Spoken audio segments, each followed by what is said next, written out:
In the near future, a new threat emerges in New York City. Strange, giant insect-like creatures with a scarlet glow begin to attack without warning. Their exoskeletons are incredibly tough and their jaws razor-sharp. Peter Parker, our friendly neighborhood Spider-Man, finds himself in the middle of the chaos.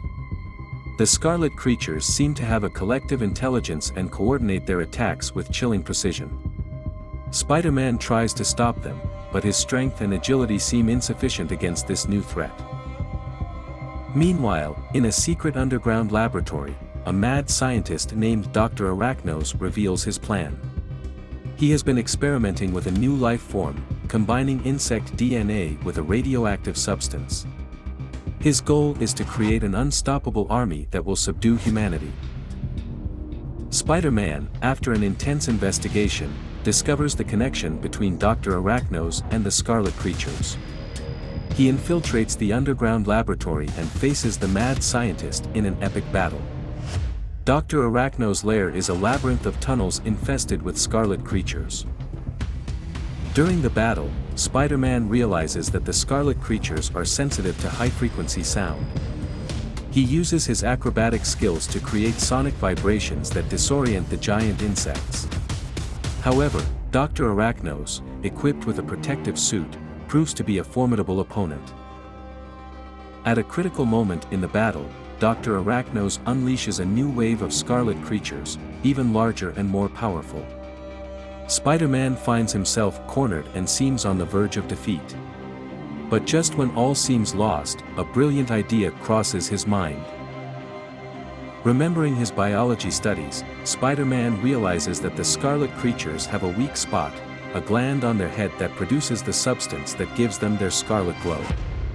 Using his webs, Spider-Man manages to reach the gland and destroy it in several of the giant insects. Losing their power source, the scarlet creatures begin to weaken and eventually die. Dr. Arachnos, seeing his creation crumble, attempts to escape, but is stopped by Spider-Man and handed over to the authorities.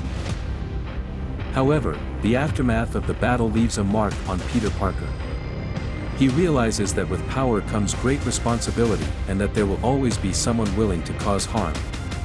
He decides to intensify his studies in genetics to better understand the scarlet creatures and prevent future threats. Meanwhile, Dr. Arachnos is imprisoned in a maximum security prison. However, before being taken to his cell, he mutters a phrase that makes Spider-Man shudder: "I'm not the only one who seeks this power." Peter Parker realizes that the threat of the scarlet creatures might not be over. Someone else might be interested in his research and try to replicate his experiments. Spider-Man knows he must be prepared for any eventuality. The days go by and Spider-Man continues his life as Peter Parker. But in the back of his mind, the shadow of the scarlet creatures is always present. He knows that his fight against evil will never end and that there will always be new challenges to face. Spider-Man wakes up every morning determined to protect the city he loves. With his suit and webs, he becomes a symbol of hope for all the citizens of New York. And although danger lurks around every corner, Spider-Man is always ready to face it.